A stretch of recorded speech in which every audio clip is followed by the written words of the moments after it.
The only difference between the man who wakes up with energy, drive, and a physique that actually responds to training, and the man who feels like he's pushing through mud every single day, is the state of his hormonal system, specifically his testosterone.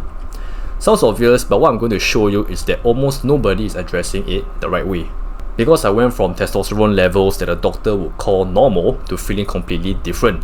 More energy, better focus, my body actually started responding to training again. Morning drive came back. And the thing that changed everything wasn't some fancy supplement. It wasn't a new training program. It was understanding a system and fixing the actual root causes, step by step. So here's exactly how you can begin fixing your testosterone from the inside out. And I'm going to break it down into 2 clear steps. First, you need to understand what's actually happening. Testosterone isn't just made by your testes. It's made by a whole cascade, starting in your brain. Your hypothalamus sends a signal. Your pituitary picks it up. Your Leydig cells in the testes then manufacture the testosterone.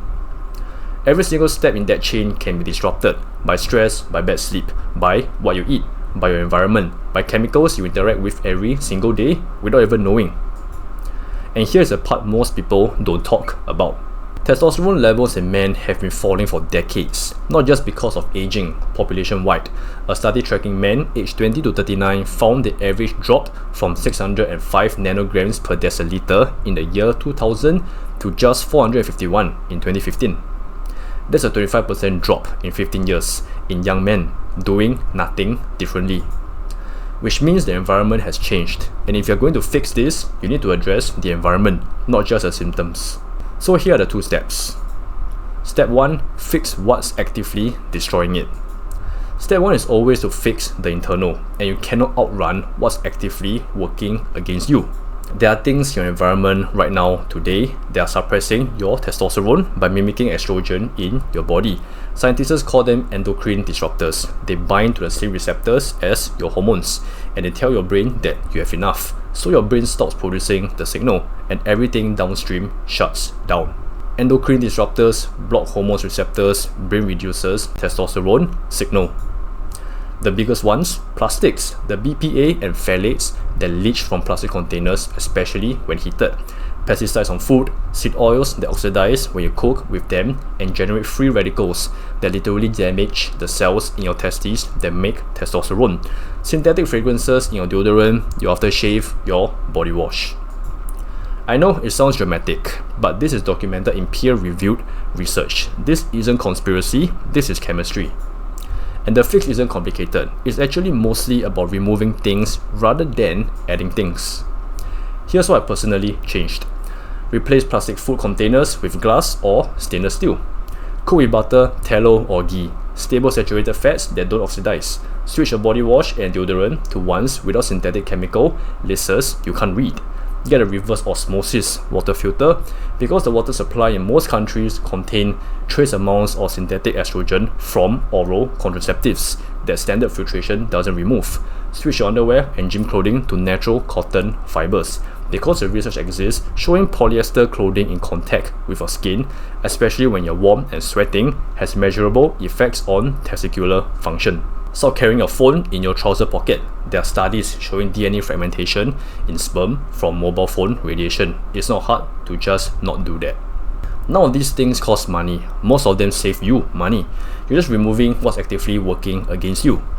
And by the way, before you do anything with supplements, before you change your training, before you do anything else, you need to do this because no supplement is going to overcome what's constantly suppressing the system.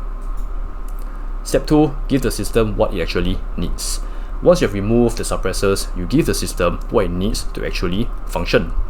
And this is where I want to tell you about something that genuinely surprised me in my research. Because I grew up in a Chinese household, I've always had one foot in traditional Chinese medicine. And when I started studying testosterone seriously, I went back to that. In TCM, the concept that maps to what we call testosterone and reproductive vitality is called kidney yang. It's a foundational life force responsible for drive, reproductive function, energy, and growth. And here's what stopped me in my tracks. When TCM practitioners describe someone with low kidney yang, the symptoms are fatigue, low libido, poor motivation, cold extremities, reduced reproductive function. That is word for word the symptom list for low testosterone in Western medicine. 2 systems, thousands of years apart, describing the same thing. And TCM didn't just describe the problem, it gave us specific interventions, herbs that have now been studied in modern clinical research. Let me give you the most important ones. Epimedium, the active compound, icarin, has been shown to inhibit PDE5, the same enzymatic pathway targeted by well-known pharmaceutical treatments for erectile function. That's not a coincidence, that's a mechanism. Cistanche, used in TCM for over 1,000 years for male vitality. The active compound echinococide has been shown to directly stimulate Leydig cell testosterone production. Those are the actual cells in your testes that manufacture testosterone. Goji berry. I eat this food as every day. Human and animal studies show its antioxidant polysaccharates protect Leydig cells from oxidative damage. The same cells we're protecting the machinery. Panax ginseng. Multiple human trials. Improvements in sexual function, fatigue, and hormonal markers. The ginsenocytes appear to influence the HPG axis, the brain to testes cascade we talked about at the start. Now, on top of the TCM layer, the micronutrients that the Western research is equally clear on. Vitamin D3 deficiency is extremely common and consistently associated with lower testosterone. I personally take 3,000 to 5,000 IU daily and track my blood levels. The research suggests 50 to 80 nanograms per milliliter as an optimal range. Magnesium, over 300 enzymatic reactions in the body, including testosterone synthesis. Most people are deficient and don't know it. 300 to 400 milligrams of magnesium glycinate or malate before bed. Zinc, essential for LH signaling and Leydig cell function. Best dietary source, oysters and red meat. If your diet is low in dose, 15 to 30 milligrams of zinc glycinate daily. And crucially, eat enough fat. Cholesterol is a raw material for every steroid hormone in your body. Testosterone is literally made from cholesterol. Very low fat diets consistently produce low testosterone in research. Eggs, red meat, full fat dairy, butter. These are not the enemy. And I'll be doing you a disservice if I didn't mention this because it underpins everything. TCM says Jing, their foundational essence, is restored during sleep. The research says the majority of your daily testosterone is produced during slow wave sleep. A study in JAMA found that restricting sleep from 8 hours to 5 hours per night for just 1 week reduced testosterone by up to 15% in healthy young men. 15% in 1 week from nothing other than sleeping less. Ancient wisdom and modern science saying the same thing. Protect your sleep like it's your most important training variable, because it literally is.